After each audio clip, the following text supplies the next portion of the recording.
पुंडली वरदे हरिविठ्ठल श्री ज्ञानदेव तुकाराम सद्गुरु गंगागिरी महाराज की जय। सद्गुरु नारायण गिरी महाराज की जय। पंढरीनाथ भगवान की।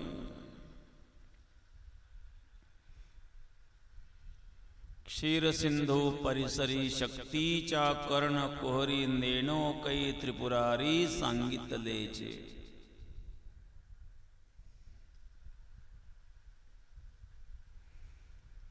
गंगा विशुद्धम नितपाद स्पर्शम सरोवेष्टितं चुंबितं पुण्यस्थानं सराले स्थितं त्वं समाधिस्थमूर्तिम्। नमामि गंगागिरियोगिराजं शुचिः शीलः समुदक्षः सप्रतापि जितेन्द्रियं तं नारायणगिरिं वंदे सच्चिदानंदविग्रहम्। सद्गुरु योगराज गंगागिरी महाराजांच्या कृपेने सद्गुरु श्री नारायणगिरी महाराजांच्या आशीर्वादाने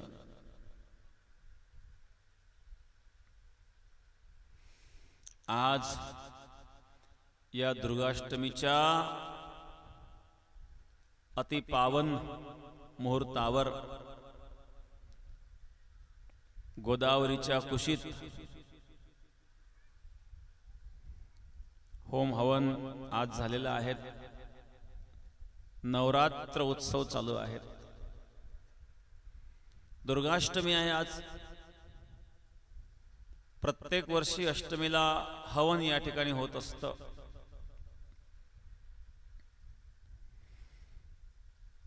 सद्गुरु गंगागिरी महाराजांपासून चालत आलेली ही परंपरा आहे।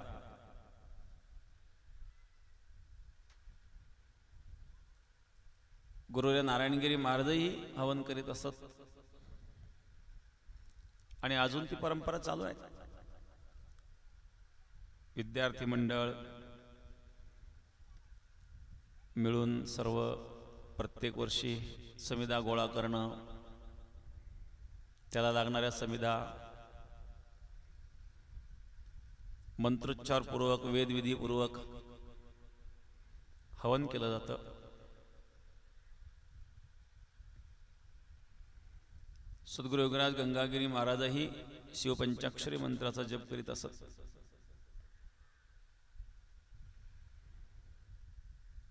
आणि तो मंत्र गुरु परंपरेच्या पद्धतीने प्रत्येक वर्षी सांगितला जातो। नवरात्र उत्सव चालू आहेत। मौली ज्ञानेश्वर महाराज वर्णन करतात, क्षीर सिंधू परिसरी शक्तीच्या कर्ण कोहरी नेणो कै त्रिपुरारी सांगितलेचे।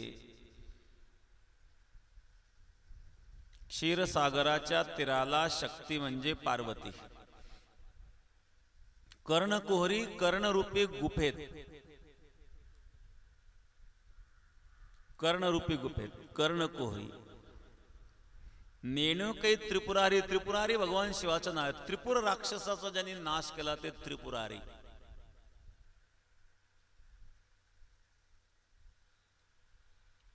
त्रिपुर सत्वरज तमाच्या जे पलीकडे आहेत स्थूलदेह, सूक्ष्मदेह, कारण देहाच्याही जे पलीकडे आहेत, काही त्रिपुरच आहेत. स्थूलदेह, सूक्ष्मदेह, कारण देह, सत्व, रज, तम याचा नाश करणार त्रिपुरारी.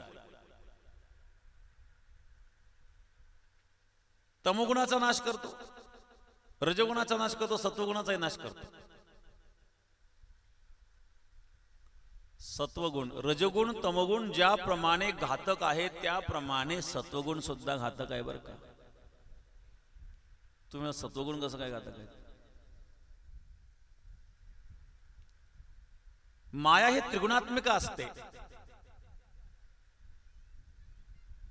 आणि ते परब्रह्म मायेच्या पलीकडे आहेत, म्हणजे गुणाच्या पलीकडे आहेत. म्हटलं त्रिगुणातीत म्हणतात, त्रिगुणाच्या पलीकडे. ऊर्ध्वं गच्छन्ति सत्त्वस्था मध्ये तिष्ठन्ति राजसा जगन्य गुणवृत्तिस्था अधो गच्छन्ति तामसाः. गीतेमध्ये भगवान सांगतात, सात्विक लोक ऊर्ध्व गतीला प्राप्त होतात, राजसिक लोक मध्यगतीला प्राप्त होतात आणि तमोगुणी लोक अधोगतीला जातात. जघन्य गुणवृत्तिस्था अधो गच्छन्ति तामसाः. तमोगुणी लोक अधोगतीला जातात. मग अधोगती असेल, ऊर्ध्वगती असेल, मध्यगती असेल, पण ही गती आहेत ना, गती थांबवायची आहे. गती कुठं थांबेल? तीनही गुणाच्या पलीकडे गेल्याशिवाय गती कशी थांबेल? कारण त्या तीन गुणाच्या पलीकडे तो परमात्मा आहे, तो परब्रह्म आहे, ते परमतत्व आहेत.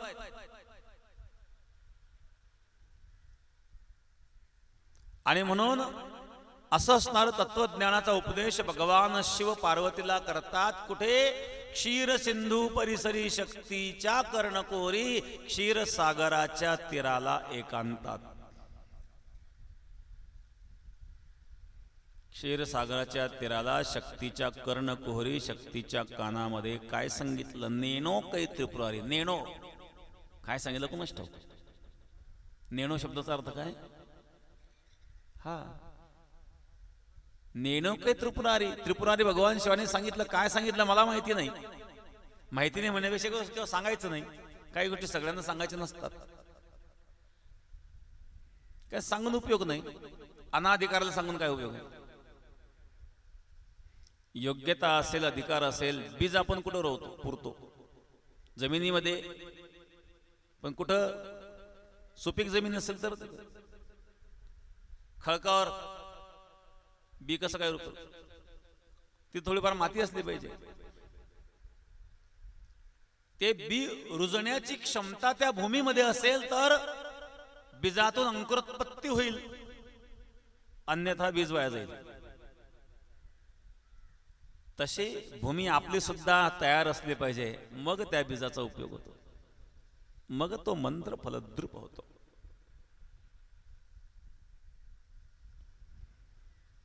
आणि म्हणून कथा सांगितली जाते. भगवान शिव पार्वती, पार्वती एक शक्ती आहेत, शिव परब्रह्म आहेत. परब्रह्म प्रकृतीला अधीन ठेवून या सृष्टीची उत्पत्ती करीत असतात. त्याला ईश्वर म्हणतात.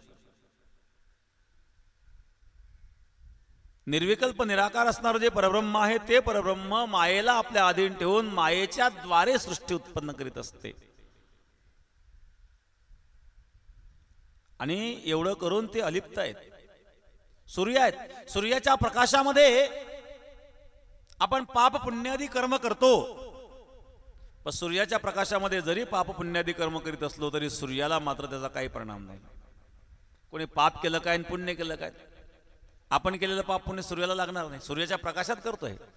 तसं त्या परब्रह्माच्या चैतन्याच्या प्रकाशात हे सर्व आपण काही करतोय, पण ते यापासून अलिप्त आहे. अलिप्त कमळ जळी जायचं.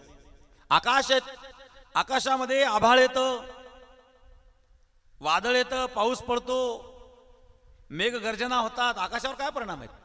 आभाळ येईल जाईल, आभाळ गेलं पुन्हा आकाश स्वच्छ, वादळ आलं पुन्हा आकाश स्वच्छ. वादळाचा आकाशावर परिणाम होत नाही, आभाळाचा आकाशावर परिणाम होत नाही. आकाश हे निर्विकल्प आहेत, स्थिर आहेत, कुटस्थ आहेत. त्याप्रमाणे आत्मतत्व हे स्थिर आहे, कुटस्थ आहे, व्यापक आहेत. असं असणारे व्यापक चैतन्य ते परब्रह्म, ते त्रिगुणातीत आहेत. मी सांगत होतो उदाहरण, एकदा शिव पार्वती खेळ खेळत होते. सोंगट्या खेळ आहेत. हा विश्व जग हे आपण सगळं करतोय, सगळं खेळच आहेत.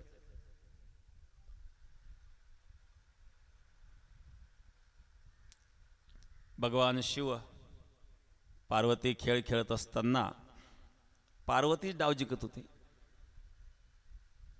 पहिला डाव पार्वतीने जिंकला, दुसरा डाव, तिसरा डाव, चौथा डाव, पाचवा डाव. भगवान शिवाला राग, दिल सगळे फेकून, जा तूच खेळ, सगळे डाव तूच जिंकती. पार्वती म्हणले, मग तुम्हाला नीट खेळता येत नाही का? राग आला, गेली रुसून एका डोंगरावर जाऊन बसले.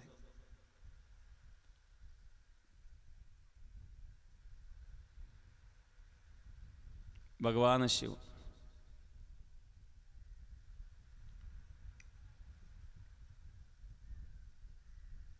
शंकल्याणम करोति इति शंकरः. या कथा वगैरे निमित्ताला असतात.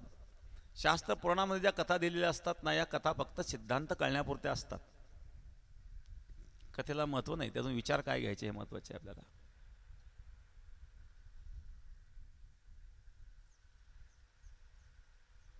आणखी एक वेगळी कथा सांगितली जाते. एकदा नारदजी भगवान शिवाकडे आले कैलासामध्ये. भगवान शिव ध्यानाला बसलेले होते. माता पार्वतीने नारदजींचं स्वागत केलं. नारदजी बऱ्याच दिवसानंतर आलात, आमचं भाग्य. नारदजी म्हणले, हो मी थोडं फिरायचं कमीच केलं म्हणले आता. म्हणले काय काय करणार नाही, कोणाचा कोणावर विश्वास ठेवा म्हणले. म्हणले झालं काय? म्हणजे विश्वास ठेवायच्या लायकीचे मला माणसंच भेटेना म्हणले. म्हणले असं कसं काय? लोक खरं बोलतच नाही हो, बोलतात वेगळं, वागतात वेगळं, सांगतात वेगळं, काय फिरता म्हणजे लोकांमध्ये. माता पार्वती म्हणल्या, ठीक आहे लोकांचं काय असं, आमचं नाही तसं म्हणले. भगवान शिव मला सांगितल्याशिवाय काही करीत नाही.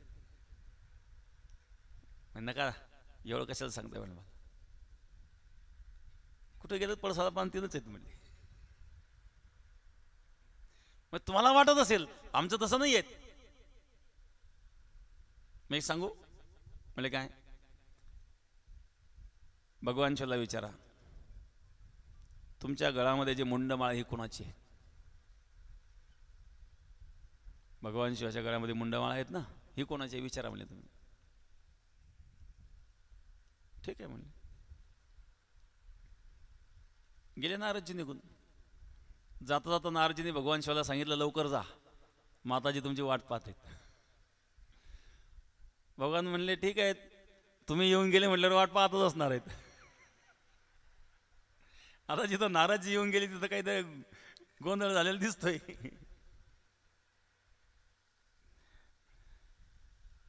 पार्वती रुसून बसली ना. काय झालं पार्वतीला? तुम्ही खोटं बोलतात म्हणे, खोटारडे आहेत तुम्ही. मग काय झालं? तुम्ही मला खरं सांगत नाही. पण झालं काय? मी कुठं काय खोटं बोललो तुला? आतापर्यंत तुला सांगितल्याशिवाय काही केलं का म्हणले कोणतंही काम? मग माझा एक प्रश्न आहे, म्हणजे काय तुमच्या या गळ्यात मुंडमाळा कोणाची? म्हणजे तुझेच आहेत. आतापर्यंत तुझे जेवढे अवतार धारण झालेले आहेत ना, त्याचं स्मरण म्हणून ही मुंडमाळ मी गळ्यात घातलेली आहेत. मग तुम्ही आणखीच खोटं बोलतायत म्हणले. म्हणले कसं काय? इतके जन्म माझे झाले, त्या मुंडमाळा तुम्ही तुमच्या गळ्यात घातल्या आणि इतक्या वेळा मला मरावं लागलं आणि तुम्ही जसेचे तसेच. असं काय खाल्लंय तुम्ही? कोणता च्यवनप्राश खाल्लाय? माझे मुंड स्मरण म्हणून तुम्ही गळ्यामध्ये मुंडमाळ घातले, मग तुमच्यात परिवर्तन का नाही? तुम्ही जसे तसे कसे काय? याचा अर्थ काहीतरी लपवतायत तुम्ही माझ्यापासून. अशा प्रकारचं ज्ञान, हे अशा प्रकारचे अध्यात्म विद्या आहेत की ते ज्ञान प्राप्त झाल्यानंतर जन्म मरण संपतं. मरण माझे मरून गेले, मज केले अमर.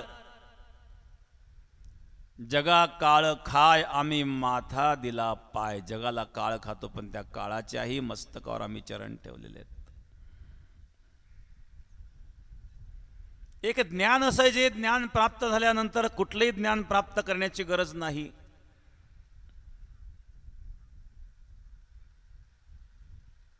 ते अध्यात्म ज्ञान आहेत. जन्म मरण संपलं, शरीर तर मरणारच आहे. तो शरीर मरतच चाललेलं आहे, क्षणाक्षणाला मरतंय. एकाला विचार तुझं वय किती, म्हटलं 50 वर्ष. 50 वर्ष गेले म्हणजे 50 वर्ष मेला ना. तो गेले म्हणजे मेलाच तो. एक एक क्षण निघून चाललेला आहेत. याचा अर्थ हे क्षणाला मरत चाललेले आहेत, हे मरणारच आहेत. पण यामध्ये न मरणारं एक तत्व आहे जे कधी मरत नाही, जे कधी नष्ट होत नाही. नयनम छिंदन्ति शस्त्राणि नयनम दहति पावकाः न चैनम क्लेदेन्त्यापो न शोचयति मारुतः. अच्छद्योयम दाह्योयम अक्लोद्यो शोश्च एव च नित्यः सर्वगतस्ताणुर अचलोयम सनातन. एक सनातन तत्व आहे, अचल आहेत, नित्य आहेत, ज्याला शस्त्र तोडू शकत नाही. नैनम छिंदन्ति शस्त्राणि नयनम दहति पावका. अग्नी ज्याला जाळू शकत नाही, वायू ज्याला सुकवू शकत नाही, पाणी ज्याला भिजवू शकत नाही, जे अच्छेद्य आहेत. अच्छद्योयम दाह्योयम अक्लिद्यो शोश्च एव च नित्य सर्वगतस्ताणोर. जे अचल आहेत, जे सनातन आहेत, असं एक तत्व आहे की जे मरत नाही. शरीर तर मरणारच आहेत.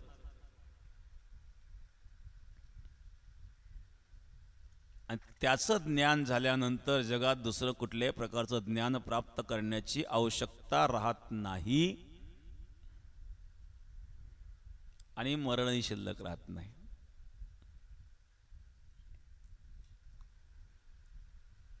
हे ज्ञान सांगण्याकरिता भगवान शिव माता पार्वतीला घेऊन क्षीरसागराच्या तीराला जातात, कोणी दुसऱ्याने ऐकू नये म्हणून.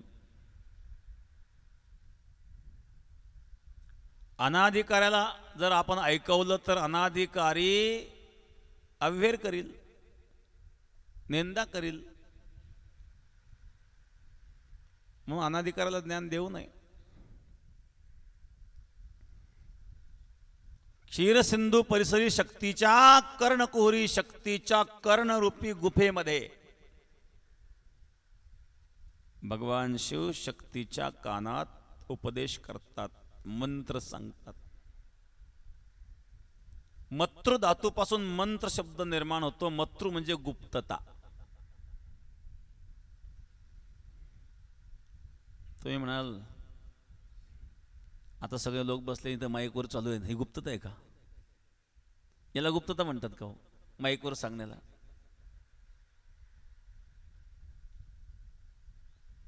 हे रहस्य गुप्तच आहेत. मी एक उदाहरण सांगेल. एक शिष्य गेला एका महात्म्याकडं आणि त्यांनी सांगितलं मला मंत्र सांगा. त्यांनी प्रणव, ओंकार, प्रणव ओंकाराचा मंत्र सांगितला. तो तर मला गुप्त सांगायचं. हे कुठं गुप्त आहे? तर सगळ्यांनाच माहिती. फसवलं म्हणले तुम्ही मला. त्यांच्याकडे एक रत्न होतं. म्हणजे हे घेऊन जा आणि याची किंमत किती आहे ते कोणी माहितीकाराकडून तुम्ही माहिती काढून आण. याची किंमत काय? दिलं ते रत्न हातामध्ये. हिरा होता तो, दिसायला ओबडधोबड होता, पण तो हिरा होता, मौल्यवान हिरा होता.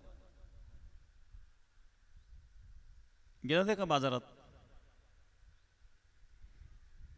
कांदे बटाटे विकणारा. का हो, याचं काय देणार तुम्ही? याचं काय देणार, दगडाचं काय देणार तुम्ही? त्याने तसे माप पाहिले, त्याच्याकडे जे मोजण्याची जी मापं असतात ना, त्या मापात एखादं बसतं का काय? त्याची एका मापात बसलं ते, त्यावेळेला बरं हे मोजायला आपल्याला कामा येईल. काय देणार? काय तुला 10-5 किलो बटाटे देऊ म्हणले, तुझं काय देणार? आहे जरा चमकणारा दिसतोय बरं, आणि आमच्या मापात पण बसतोय, तो द्यायचं नाही मला. धान्य दुकानात गेला, याचं काय देणार?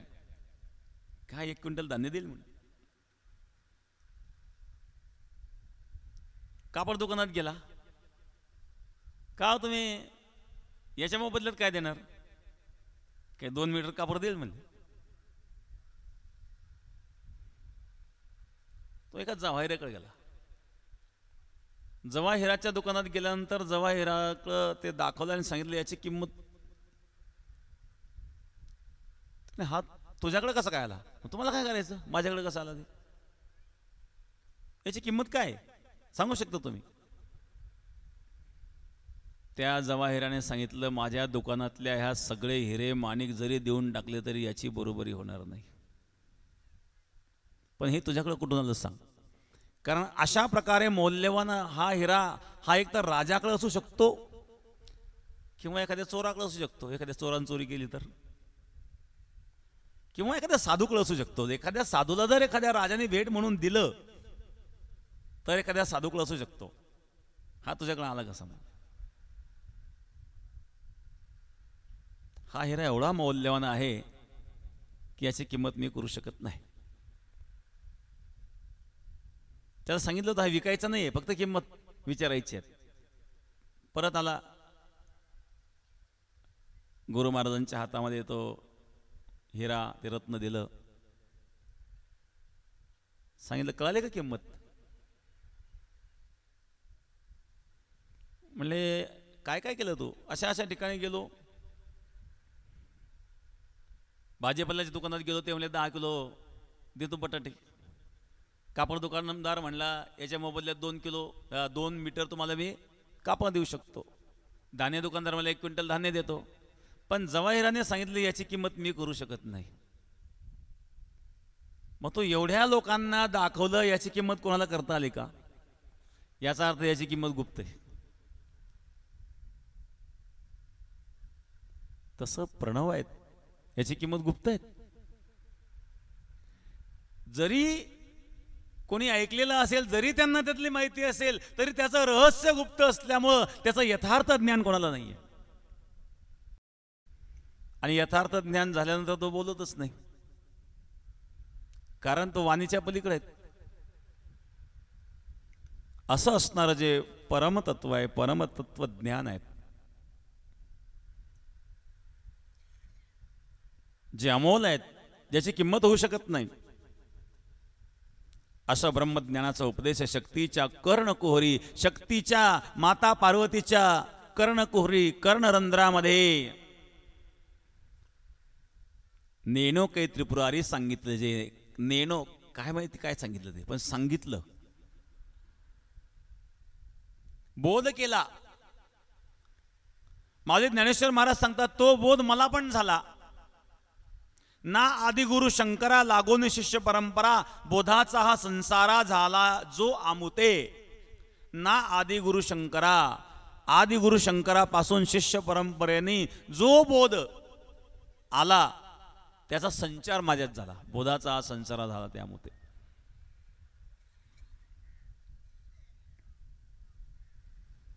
तो बोध होण्याकरिता अंतःकरणाची ती स्थिती असावी लागते. मल विक्षेप आवरणादी दोष जीवनातले गेलेले असले पाहिजे. तुका म्हणे चित्त करारे निर्मळ, येऊनी गोपाळ आहे तेथे चित्त निर्मळ व्हावं लागतं, शुद्ध व्हावं लागतं, मग तो उपदेश सफल होतो. जोपर्यंत चित्तामध्ये मलिनता आहे, जोपर्यंत चित्तामध्ये चंचलता आहे, म्हणून मलिनता आणि चंचलता या 2 गोष्टी स्वतःच्या कर्तव्याने नष्ट करायच्या असतात. मलविक्षेपादी दोष कर्तृत्वाने नष्ट करता येतात, परंतु आवरण दोष जो आहे तो सद्गुरूंच्या कृपेने नष्ट होत असतो. आणि आवरण दोष गेल्याच्या नंतर झाली संध्या, संदेह माझा गेला, संदेह संपला, आत्माराम हृदयी प्रगटला, अहम निर्विकल्पो निराकार रूपो विभुर्व्याप्य सर्वत्र सर्वेंद्रियाणाम. अहम निर्विकल्पो, ते निराकार तत्व मी आहे, मी त्यापासून वेगळा नाही आहे. ज्याप्रमाणे घट आहेत, घटामध्ये आकाश आहेत, पण घट फुटला, घट फुटल्यानंतर घटामध्ये असणारं आकाश कुठे गेलं? या मोठ्या आकाशामध्ये, महद आकाशामध्ये विलीन झालं. नवे नव्हे, ते त्यापासून वेगळं नव्हतंच, घटाच्या उपाधीमुळे ते वेगळं भासत होतं. तसं अज्ञानाच्या आवरणामुळे आपण स्वतःला वेगळं समजतोय. वास्तविक अज्ञानाचं आवरण दूर झाल्यानंतर, जसं घटाचं आवरण दूर झाल्यानंतर घटाकाश आणि महदाकाश एक आहे, त्याप्रमाणे अज्ञानाचं आवरण दूर झाल्याच्या नंतर हा जीव परब्रह्म स्वरूप होतो. मिठाचा खळा समुद्रात टाकला, विरघडला, आता तो मीठ म्हणून राहिला नाही, तो सागर रूप झाला. मिठाचा खळा सागरामध्ये व्यापक बनला, पाण्याचा थेंब सागरामध्ये व्यापक बनला. त्याप्रमाणे अज्ञानाचं आवरण संपल्यानंतर जीवाचा जीवपणा नाहीसा होतो आणि तो व्यापक बनतो आणि तो परब्रह्म स्वरूप होतो.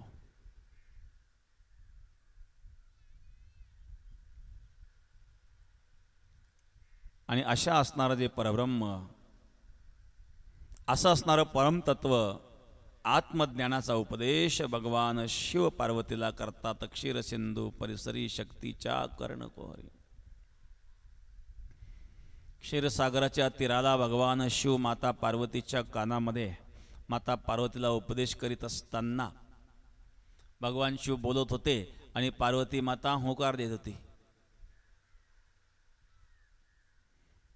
पण अध्यात्म तत्वज्ञानी गरिष्ठ असतं, ते पचन फार अवघड असतं,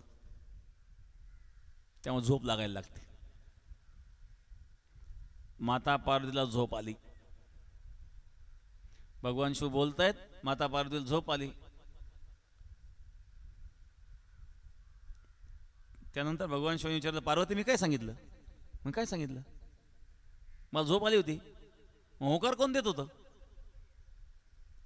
होकार कोण देत होतं असं म्हटल्यानंतर त्या सागरामध्ये एक मासा भगवान शिवाला दिसला. या माशाने ऐकलं का काय? म्हणून भगवान शिवाने त्रिशूळ घेतला आणि त्या माशाला मारून फेकला, त्याच्या कल्ल्याला लागला. तो मासाचा कल्ला चिरला गेला. ते भगवान विष्णू माशाच्या उदरामध्ये हे श्रवण करीत होते. भगवान शिवाने सांगितलं श्रवण केलं, पण श्रवण करण्याची पद्धत चुकली ना. असं श्रवण करीत असतं का? चोरून चोरून श्रवण केलं तर विद्या सफल होईल का? श्रवण करण्याची पद्धत आहे. बघा, भगवान कृष्ण परमात्मा अर्जुनाला जेव्हा गीता सांगत होते ना, माझे ज्ञानेश्वर महाराज वर्णन करतात, ध्वजस्तंभावरील वानरू जो मूर्तिमंत शंकरू, तिथं ध्वजावर हनुमानजी होते ना, ध्वजस्थानी. भगवान परमात्मा अर्जुनाला उपदेश करतात आणि ध्वजावर हनुमानजी आहेत. आणि ती संपूर्ण गीता हनुमानजीने ऐकली ना. भगवंताने अर्जुनाला सांगितली, पण हनुमानजीने ऐकली, पण हनुमानजी ध्वजावर आहेत. हे भगवान कृष्णाच्या लक्षात आलं आणि भगवान कृष्णाने हनुमानजीला सांगितलं, तुम्ही गीता ऐकली पण चुकीच्या पद्धतीने ऐकली. वक्त्याच्या डोक्यावर बसून ऐकत असतात का? हा कोणता श्रोता? भगवान कृष्ण अर्जुनाला उपदेश करता आहेत, रथात बसलेले आहेत आणि हनुमानजी कुठे आहेत? ध्वजावर, आणि तिथून ऐकतायत. ही श्रोत्याची पद्धत नाही ऐकण्याची. अशा पद्धतीने जर श्रोता एखादा ऐकत असेल तर त्या वक्त्याने दिलेलं ज्ञान त्याला उपयोगी येणार नाही. म्हणून भगवान कृष्णाने हनुमानजीला शाप दिला की तुम्ही पिशाच व्हाल. आणि उशापाय दिला, त्या पिशाच्या अवस्थेमध्ये तुम्ही गीतेवर टीका लिहाल तेव्हा तुम्ही पिशाच योनीतून मुक्त व्हाल. तर हनुमानजींनी गीता लिहिलेली आहेत, पैशाची गीता. पैशाची गीता नावाची गीता आहेत जी हनुमानजींनी लिहिलेली आहेत पिशाच्या योनीमध्ये. तर हनुमानजी त्या ध्वजावर होते आणि ध्वजावरून हनुमानजीने ती गीता ऐकली. ती ही ऐकण्याची पद्धत नाही. गुरुकडून ज्ञान प्राप्त करायचं असेल तर प्रसन्नता सुद्धा प्राप्त करावी लागते, तर ते ज्ञान सफल होतं. कर्णाचं ज्ञान सफल का झालं नाही? कर्णाने ज्ञान प्राप्त केलं पण प्रसन्नता प्राप्त करू शकला नाही, म्हणून कर्णाचं ज्ञान सफल झालं नाही. मग ज्ञान प्राप्त करीत असताना प्रसन्नतापूर्वक प्राप्त केलेलं ज्ञान हे सफल होत असतं. चोरून प्राप्त केलेलं ज्ञान सफल कसं होईल? भगवान शिव क्षीरसागराच्या तीराला माता पार्वतीला तत्वज्ञानाचा उपदेश करतायत आणि ज्यांना उपदेश करतायत त्या माता पार्वती झोपल्या आणि ऐकणारा दुसरा कोणी होकार देतोय.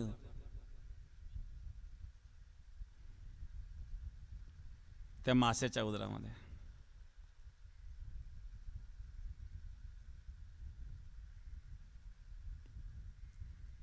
भगवान शिवाने त्रिशूळ मारून फेकला, कल्ल्याला लागला. ज्यांनी माशाच्या उदरातून ते ज्ञान श्रवण केलं तेच मच्छिंद्रनाथ झाले बरं का.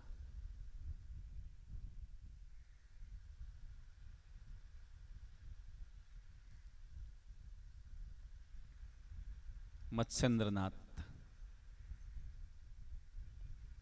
नाथ परंपरा ही शैव परंपरा आहे. आदिनाथ गुरु सकळ सिद्धांचा मच्छिंद्रतयाचा मुख्य शिष्य. मच्छिंद्राने बोध गोरक्षास केला, गोरक्ष वळला घेणे प्रति. माऊली ज्ञानेश्वर महाराज वर्णन करतायत, तो मत्स्येंद्र सप्तशृंगी भग्नावया चौरंगी भेटला तो सर्वांगी संपूर्ण झाला. मग समाधी अव्युत्तया भोगावी वासना यया ते मुद्रा श्री गोरक्षराया दिधली मिनी. ही परंपरा सांगितली मच्छिंद्र आणि गोरक्षाला. मग तेही शांभव अद्वयानंद वैभव संपादिले सप्रभ गहिनीनाथा. ते गहिनीनाथाला सांगितलं. आणि माऊली ज्ञानेश्वर महाराज सांगतात ही परंपरा आहे. तेने कळी कळी तू भूता आला देखो निवृत्ता ते आज्ञा श्री निवृत्तीनाथा दिदली ऐसी. ते निवृत्तनाथ महाराज. आणि निवृत्तनाथ महाराज पासून माऊली सांगतात ना आदिगुरु शंकरा लागून शिष्य परंपरा. ही आदिगुरु शंकरापासून असणारी शिष्य परंपरा. त्याचा बोधाचा हा संसारा झाला त्यामुळे त्या बोधाचा संचार आमच्यामध्ये झाला. ही नाथ परंपरा माऊली ज्ञानेश्वर महाराजांनी सांगितली. आदि गुरु शंकरापासून भगवान शिवाने पार्वतीला सांगितलं, पण ते मत्स्याच्या उदरातून मत्स्येंद्रनाथ भगवंत महाराजांनी ऐकलं आणि ते त्रिशूळ मारून फेकल्यामुळं कान फाटला कर्ण. म्हणून नाथ परंपरेमध्ये कान फाडतात. कान फाळे म्हणतात ना त्यांना. तर ती परंपरा आहेत. वारकरी संप्रदायामध्ये शैव परंपरा, वैष्णव परंपरा. वारकरी संप्रदायामध्ये एक विशिष्ट परंपरेचा संप्रदाय नाही आहे, अनेक परंपरांचा समुच्चय आहे. का तुकाराम महाराजांची परंपरा बाबाजी चैतन्य, राघव चैतन्य, केशव चैतन्य, बाबाजी चैतन्य.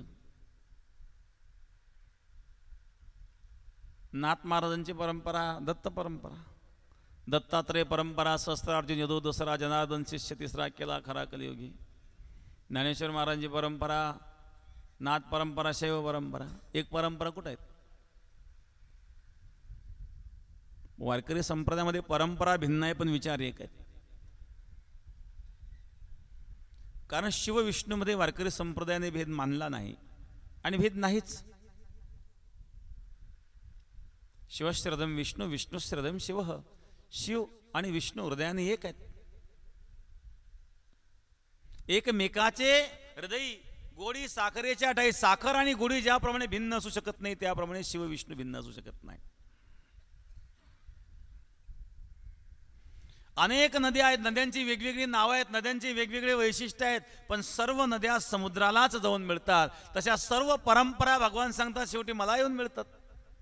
परंपरा कुठल्या असू द्या, परंपरेचे विचार भिन्न असू द्या, पण एकाच परमाकडं एकाच परमतत्वाकडं आणि सर्वांना जायचं आहे.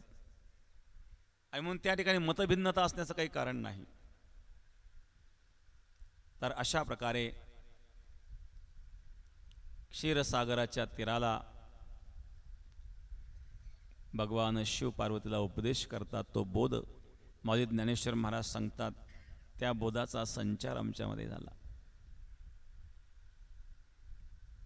या ठिकाणी श्रवणेंद्रिय फार महत्वाचे. कर्णकुहरी सर्वेंद्रियाणाम श्रवणम प्रधानम. सर्व इंद्रियांमध्ये अध्यात्मामध्ये श्रवणेंद्रिय श्रेष्ठ असतं. मी नेहमी सांगत असतो, पुन्हा या ठिकाणी तो उदाहरण सांगेल.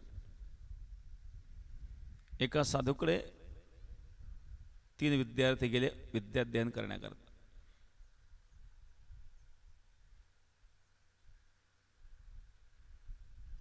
ब्रह्मविद्या प्राप्त करण्याकरता. एकदा रमण ऋषीकडे एक मनुष्य गेला होता. महाराज मैं आपके यहाँ ब्रह्म ज्ञान प्राप्त करने के लिए आया हूँ.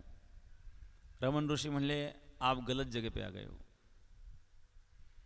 यह ज्ञान प्राप्त नहीं किया जाता, यह जो प्राप्त किया हुआ है उसको बुलाया जाता है. ज्ञान प्राप्त करने की वस्तु नहीं है. जो वस्तु प्राप्त की जाती है वो नष्ट भी हो जाती है. संपूर्ण जगाला सर्वस्वाला स्वतःलाही विसरावं लागेल. योग्यता असावी, अधिकार असावा, तर ज्ञान धारण करता येतं. तिघांना समोर बसवलं. एकाला विचारलं डोळ्याचं कानाचं अंतर किती. त्यांनी सांगितलं 4 बोटच आहे. म्हणजे घरी जा, तुला राहता येणार नाही इथं. दुसऱ्याला विचारलं डोळ्याचं कानाचं अंतर किती. त्यांनी सांगितलं बरं आहेत. बरं म्हणजे किती. डोळ्यांनी पाहिलेलं सत्य असतं, कानाने ऐकलेलं असत्य असू शकतं. कधी कधी खोट्या बातम्या कानाला येतात, पण जे प्रत्यक्ष डोळ्यांनी पाहिलं त्याच्यावर तो विश्वास ठेवावा लागेल का नाही. हे डोळ्याचं कानाचं अंतर आहे. कानावर विश्वास ठेवू नये. कोणी काही सांगेल, विश्वास ठेवायचा का. मग याला काही उदाहरण, अनेक उदाहरणं सांगता येतील म्हणते. त्यांनी एक उदाहरण सांगितलं कौरव पांडवांच्या युद्धाचं. युद्ध प्रसंगी भीमाने अश्वत्थामा नावाचा हत्ती मारला, पण अश्वत्थामा मेला, अश्वत्थामा मेला, अश्वत्थामा मेला मोठ्या मोठ्या ओरडायला लागला. हे शब्द जेव्हा द्रोणाचार्यांच्या कानावर पडले, बाकीच्यांवर तर विश्वास नव्हता. द्रोणाचार्यांनी धर्मराजाला विचारलं, धर्मा अश्वत्थामा मेला का. धर्म म्हणले हो, पण नरवा कुंजर, मनुष्य किंवा हत्ती यापैकी एक अश्वत्थामा मेला. नर शब्द द्रोणाचार्यांनी ऐकला, कुंजर शब्द ऐकायला आला नाही. कारण कुंजर शब्द उच्चारताना भगवान कृष्णाने शंख वाजवला, त्यामुळे पुढचा शब्द ऐकलाच नाही द्रोणाचार्यांनी, फक्त नर शब्द ऐकला. आणि त्यामुळं द्रोणाचार्यांना वाटलं आता आपला अश्वत्थामाच गेला तर काय या युद्धात अर्थ राहिला. द्रोणाचार्य खाली बसले ध्यानात. तेवढ्यात भगवंताने दृष्टद्युम्नाला खुणवलं आणि दृष्टद्युम्नाने द्रोणाचार्यांचा शिरच्छेद केला. कानाने धोका दिला. अश्वत्थामा खरोखर द्रोणाचार्यांचा मुलगा मेलेला नव्हता, पण अश्वत्थामा मेला म्हणजे आपला मुलगा अश्वत्थामा मेला ही भावना जी झाली, कानाने धोका दिला. जर डोळ्यांनी प्रत्यक्ष पाहिलं असतं तर हा धोका झाला नसता. म्हणून माझं मत असं आहे की डोळ्यांनी पाहिलेलं सत्य असतं आणि कानाने ऐकलेलं असत्य असू शकतं. असत्य असतंच असं नाही आहेत. काही लोक खरं पण बोलतात, सगळे लोक खोटं नाही बोलत, पण खोटंही असू शकतं, असं माझं मत आहे. तर सांगितलं ठीक आहे. जे ज्ञानाचा कोर्टा ते तर सेवा हा दारवंटा. ज्ञान प्राप्त करण्याकरता सेवा करावी. सेवा केल्यानंतर चित्तशुद्धी होते. चित्तशुद्ध झाल्याच्या नंतर योग्यता प्राप्त होते. सेवा का सांगितलं. तिसऱ्याला विचारलं डोळ्याचं कानाचं अंतर किती. आणि डोळ्याने पाहिलं असत्य असतं, कानाने ऐकलं सत्य असतं. याने त्याच्या उलटं सांगितलं. कसं काय म्हणे. जे प्रत्यक्ष डोळ्यांनी पाहिलं ते असत्य कसं असू शकतं. त्या सांगितलं मृगजळ डोळ्याला दिसतं. ते आहे का मृगजळ नावाचं पाणी. मृगजळ म्हणजे पाण्याचा भास होतो ना. मग डोळ्यांना जर पाणी दिसलं, पाणी आहे का ते. दोरीवर सर्पाचा भास झाला, सर्प आहे का तिथं. मग दोरीवर जर नसताना सर्प दिसतो, मृगजळाचं नसताना पाणी दिसतं. आपण बसले प्रवास करीत असताना खिडकीतून डोकावून पाहिल्यानंतर पाठीमागं झाडं पळताना दिसतात, झाडी पळत नसतात तरी पण पळताना दिसतात. मग डोळ्यांनी खरं ज्ञान दिलं का.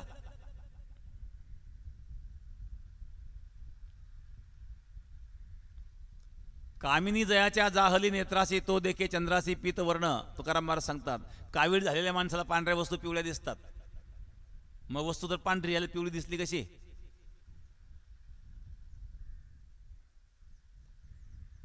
एकनाथ महाराज रामायण लिहित होते, भावार्थ रामायण. रामायण लिहित असताना अशोक वनाचं वर्णन करीत होते. अशोक वाटिकेमध्ये पांढऱ्या आणि पिवळ्या रंगाची फुलं होती असं वर्णन एकनाथ महाराज रामायणात करतात. तिथं हनुमानजी प्रगट झाले. हनुमानजी म्हणजे खोटं लिहिते तुम्ही. अशोक वनामध्ये लाल रंगाची फुलं होती म्हणे. मी प्रत्यक्ष पाहिली, मी तर गेलो होतो सीता शोध घ्यायला. नाथ महाराज म्हणले नाही. जे स्मृती मला झालेले आहेत ते मी लिहिलेत. मी काही माझ्या मनाने लिहिलेलं नाहीये. मी लाल लिहू शकत नाही. हनुमानजी आणि एकनाथ महाराजांचा वाद. भगवान रामचंद्र प्रगट झाले. रामचंद्रांना विचारलं तुम्ही सांगा आता रंग कोणत्या रंगाची फुलं होती. भगवान रामचंद्रमध्ये पांढरी फुलं होती. हनुमानजी म्हणले मला तर लाल दिसले. रामप्रभूंनी सांगितले तुझे डोळे रागाने लाल झालेले होते म्हणून तुला पांढरे फुलं लाल दिसले. फुलं पांढरीच होती. डोळे कुठं खरं ज्ञान देतात हो. अंतःकरणाची वृत्ती जशी असेल ना त्या वृत्तीनुसार नेत्रेंद्रियाद्वारे ज्ञान होत असतं. दोरीवर सर्पाचं ज्ञान का झालं. मंद प्रकाशामध्ये. कारण ही दोरी आहे हे कळालं नाही. मंदांधकार आहेत ही दोरी आहे हे न कळल्यामुळं लांब काहीतरी पडलेलं दिसलं. मग कुठंतरी त्यांनी साप पाहिलेलाच होता पूर्वी. त्याच्या मनामध्ये ती भावना होती. त्या मनामध्ये आणि अशा प्रकारे ते संस्कार होते. आणि त्या संस्कारामुळं नेत्रेंद्रियाद्वारे ती दोरी त्याला सर्पासारखी भासली. त्या वृत्तीमुळं अंतःकरणाच्या तशा वृत्तीमुळं दोरीवर सर्प भासला. वृत्तीमुळं आणि नेत्रेंद्रिय तशा प्रकारचं ज्ञान आपल्याला करून देत असतात. ते ज्ञान खरं नाही आहेत. आणि म्हणून डोळ्यांनी झालेलं ज्ञान खरं नाही आहेत. मी त्याला खरं मानित नाही. मग कानाने ऐकलेलं सत्य कसं. भगवंताने गीता अर्जुनाला सांगितली. अर्जुनाने कानाने श्रवण केली. श्रीमद भागवत शुकाचार्यांनी परीक्षितला सांगितलं. परीक्षितने कानाने श्रवण केलं. त्यांचा उद्धार झाला. मग उद्धार डोळ्याद्वारे नाही तो उद्धार कानाद्वारे आहेत. म्हणून सर्वेंद्रियाणाम श्रवणम प्रधानम. माऊली ज्ञानेश्वर महाराज या ठिकाणी हेच वर्णन करतायत. क्षीरसिंधू परिसरी शक्तीच्या कर्णकुहरी. क्षीरसागराच्या तीराला शक्तीच्या या ठिकाणी कर्णकुहरी कर्णरूपी गुफेमध्ये नेणो काही त्रिपुरारी सांगितले जे. ज्या त्रिपुरारी असणाऱ्या भगवान शिवाने सांगितलं नेणो. इथं गुह्य प्रगट नाही केलं पण सांगितलं. आणि ती परंपरा माझ्यापर्यंत चालत आली. बोधाचा हा संचारा झाला तो आमुते. त्या बोधाचा संचार आमच्यामध्ये झाला असो माऊली ज्ञानेश्वर महाराज या ठिकाणी सांगतात. तर मग भगवान शिव पार्वतीच्या कानात काय सांगतात किंवा मंत्र हा कानात का सांगायचा असतो. त्याचं मूळ कारण असं आहे की अनाधिकाऱ्यांना ऐकलं तर अनाधिकारी दुरुपयोग करतील म्हणून सांगितलं जातं. पण तो वारकरी संप्रदायामध्ये कुठलाही मंत्र गुप्त ठेवलेला नाही आहे. त्याचा अर्थ गुप्त आहेत. त्याचं फल गुप्त आहेत. त्याचं मोल गुप्त आहेत. मी उदाहरण सांगितलं, हिऱ्याची किंमत ज्याची जशी आणि धारणा होती तशा प्रकारे त्यांनी हिऱ्याची किंमत केली. वास्तविक हिऱ्याची किंमत कोणालाच कळली नाही. तसं मंत्र आहे, त्याची किंमत कोणाला कळत नाही.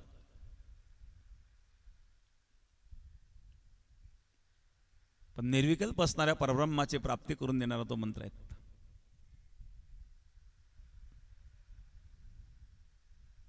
त्या मंत्रात सातत्य असावं. सततम कीर्तयन्तो मां यतन्तश्च त्रिव्रतः नमस्यन्तश्च मां भक्त्या नित्योक्ता उपासते. सद्गुरू योगीराज गंगागिरी महाराजांपासून आपली परंपरा चालत आलेली आहे. गुरुवर्य नारायणगिरी महाराजही शिवपंचाक्षरी मंत्रचा उपदेश करीत असत. प्रणव सहित शिवपंचाक्षरी मंत्र. तर आपल्या या परंपरेनुसार या शिवपंचाक्षरी मंत्राचा उच्चार आपण करायचा आहेत. आपण समोर बसलेले आहात ना, उजवा कान आमच्याकडे नसं बसा.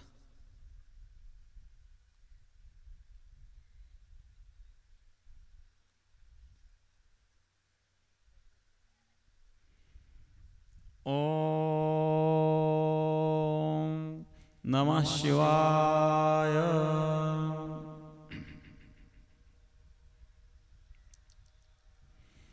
ओम नमः शिवाय.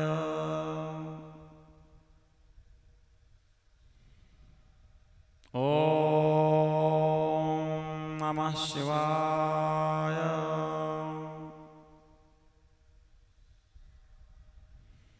ओम नमः शिवाय.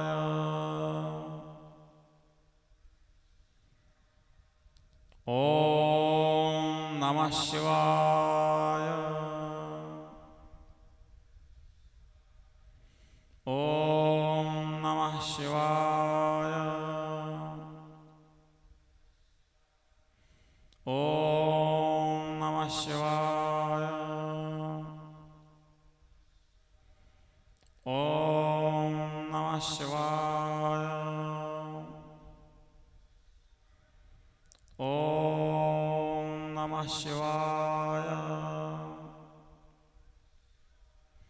ओम नमः शिवाय.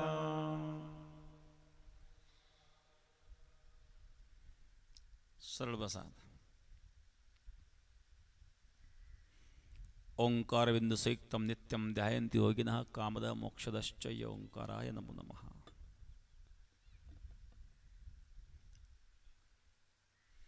अकार उकार मकार.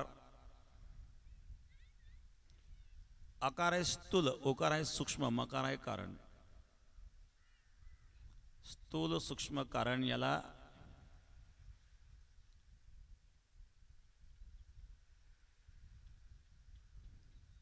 शरीराच्या 3 अवस्था सांगितल्या. स्थूल सूक्ष्म कारण. याच्या पलीकडं स्थूल सूक्ष्म कारण सत्व रज तम विश्व तेजस प्राज्ञ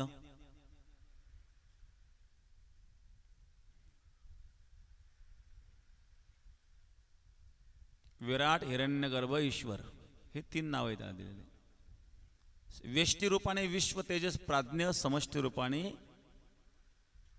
विराट हिरण्यगर्भ ईश्वर. देहाच्यातून स्थूल सूक्ष्म आणि कारण. आकार स्थूल, ओकार सूक्ष्म, मकार कारण. आणि या स्थूल सूक्ष्म कारणाच्या पलीकडे अमात्र म्हणून जे चिन्ह असतं ध्वनी रूप, याच्या चिंतनाने या स्थूल सूक्ष्म कारणाच्या पलीकडं जे परब्रह्म आहेत त्या परब्रह्माशी एकरूपता होत असते. हा प्रणव ओंकाराचा अर्थ आहे. नमः शब्दाचा अर्थ आहे न म. न म्हणजे नाही, म म्हणजे मी किंवा माझं. माझं काही नाही आहे, जे आहे त्या परमात्म्याचं, म्हणजे त्या परमात्म्याला सर्वस्व समर्पण. आणि शिवाय शिव म्हणजे कल्याण. कल्याणम करोति इति शंकरः. अशा प्रकारे या मंत्राचा सरळ अर्थ आहे. ही परंपरा, आपल्या या परंपरेनुसार नवरात्र उत्सवामध्ये हवन केलं जातं. आज दुर्गाष्टमीचं हवन झालेलं आहे. शिवमहिम्न स्तोत्राद्वारे आपण हवन करतो. हवनाद्वारे अग्नीच्या संयोगाने ज्या समिधा असतात, त्या समिधा अग्नीच्या संयोगाने वातावरणात सूक्ष्म रीतीने पसरतात. पवित्र वातावरण तयार झालेलं असतं. अशा पवित्र वातावरणामध्ये भगवंताचं हा शिव पंचाक्षरी मंत्र, या मंत्राचा जप केल्यानंतर जीवाचं कल्याण होतं. आज या ठिकाणी दुर्गाष्टमीच्या निमित्ताने आपण सर्व उपस्थित आहात. आजचा जो महाप्रसाद आहे, समस्त ग्रामस्थ खंडाळा आणि कुरणपूर ग्रामस्थांनी पण 2 वर्षापासून त्यांना मदत म्हणून कुरणपूर ग्रामस्थ करीत आहेत. आमचे कैलास शेठ शितलंबे यांनी पण काहीतरी शिदा या ठिकाणी आणून दिलेला आहेत, त्यांनाही धन्यवाद. या ठिकाणी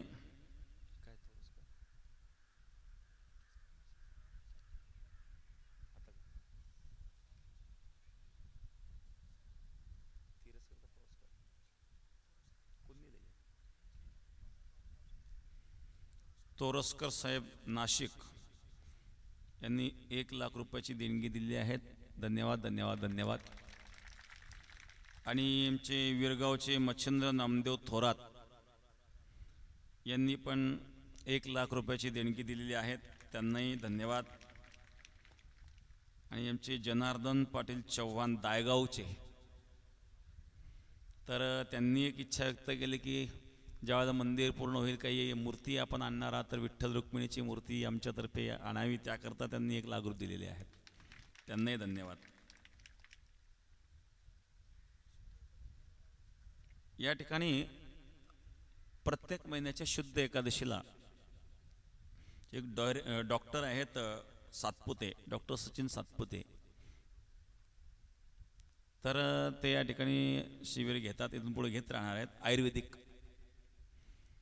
तर पुण्याचे डॉक्टर जमदग्नी आहेत, डॉक्टर जमदग्नींचे ते शिष्य आहेत. आणि त्यांनी त्यांच्या संस्थेद्वारे त्यांची जी टीम आहेत, त्या सर्व डॉक्टरांच्या टीमद्वारे त्यांनी कोरोनावर पण औषध काढलेलं आहे की ज्याला झाला असेल ते निगेटिव्ह होतात, झाला नसेल तर होऊ नये म्हणून ते औषध, आणि त्याचा रिझल्ट आहे. एक माहिती म्हणून तुम्हाला सांगेल, एक प्यारेलाल मेहरा म्हणून एक भक्त आहेत, दिल्लीला असतात. एकदा सहज ते शिर्डीला आले, 7-8 वर्ष झाली त्या गोष्टीला. शिर्डीला आल्यानंतर त्यांनी कोणाला तरी विचारलं, इथं एखादं दुसरं काही संस्थान आहे का? कोणतरी त्यांना सराला बेटचं नाव सांगितलं आणि ते बेटामध्ये आले. आणि आमची भेट झाल्याच्या नंतर तिथून पुढं ते जोडले गेले, तर जवळजवळ त्यांचं वय 85 असेल. 7-8 वर्षापासून तो आपल्या बेटाशी जोडले गेलेत ते. आणि त्यांचा असाच फोन आम्हाला आला, फोन आला आणि ते लगेच राहिला. मी म्हटलं कारण काय झालं तुम्हाला? ते म्हणले हा शेवटचाच फोन. हो म्हटलं झालं काय? ते मला कोरोना झाला. तर डॉक्टर सातपुतेंनी जे आमच्याकडे काही औषध दिलेलं होतं, मी त्यांना पाठवलं क्युरिअरने. 4 दिवसानंतर त्यांचा फोन आला, ते म्हणे मी निगेटिव्ह झालं म्हणले. 85 वय होतं. तर पोस्टाने आपण दिल्लीला ते औषध पाठवलं होतं. तर निश्चित लाभ होत असेल तर आपल्याला घ्यायला काही हरकत नाही. आयुर्वेदिकाचे काही कुठल्याही प्रकारचे साईड इफेक्ट नसतात.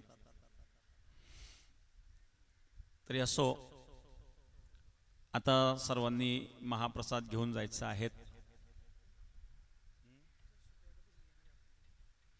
तर शुद्ध एकादशीला ते इथं येतात, त्यांचं लावित असतात. आणखी कोणाला काही असतील आजार तर प्रत्येक शुद्ध एकादशीला ते इथे येणार आहेत. तर आपल्याला लाभ घेता येऊ शकतो. क्षीरसिंधू परिसरी शक्तीच्या कर्णकोरी नेनोके त्रिपुरारी सांगितलेचे. माऊली ज्ञानेश्वर महाराज या ओवीतून आपली परंपरा सांगतात. या ठिकाणी आमचे शिर्डीकर उपस्थित आहेत. शिर्डीकरांनी सद्गुरू योगराज गंगागिरी महाराजांचा 172वा सप्ताह शिर्डीला झाला. 171 झाला. बर 171वा सप्ताह.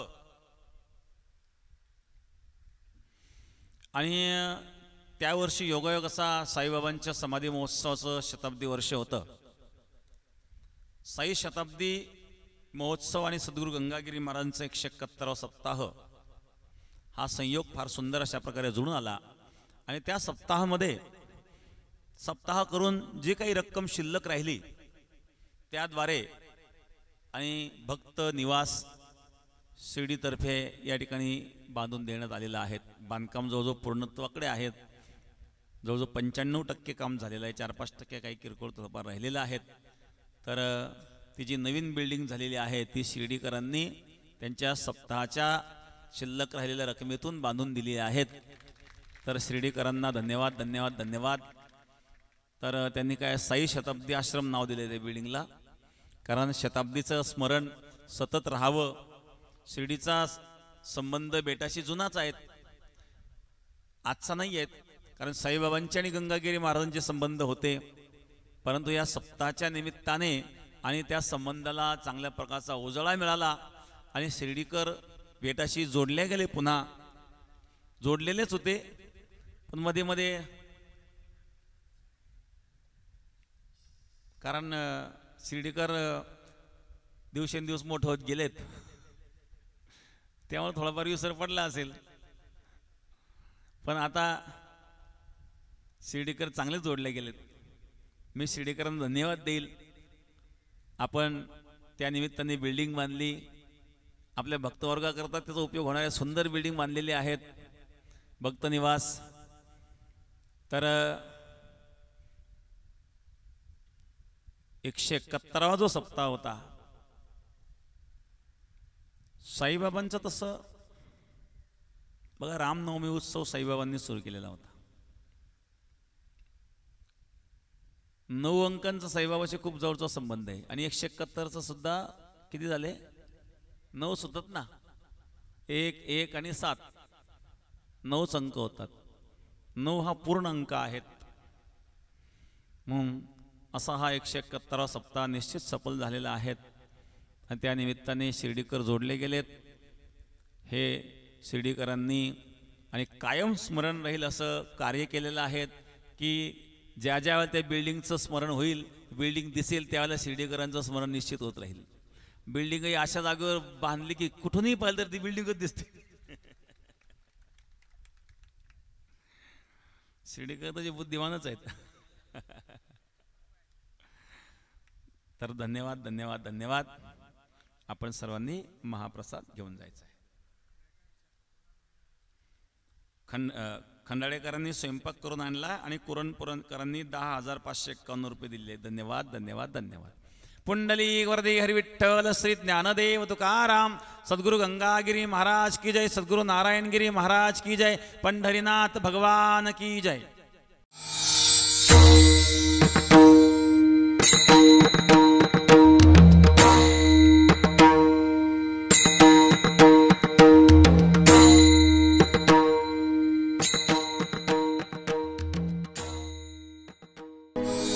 सद्गुरू गंगागिरी महाराज संस्थानचे सर्व कार्यक्रम ऑनलाईन पाहण्यासाठी खाली दिलेल्या सद्गुरू गंगागिरी महाराज संस्थान या चॅनलच्या लिंकवर क्लिक करा आणि नेहमी अपडेट मिळवण्यासाठी या चॅनलला सबस्क्राईब करा आणि बेल आयकॉनला क्लिक करा.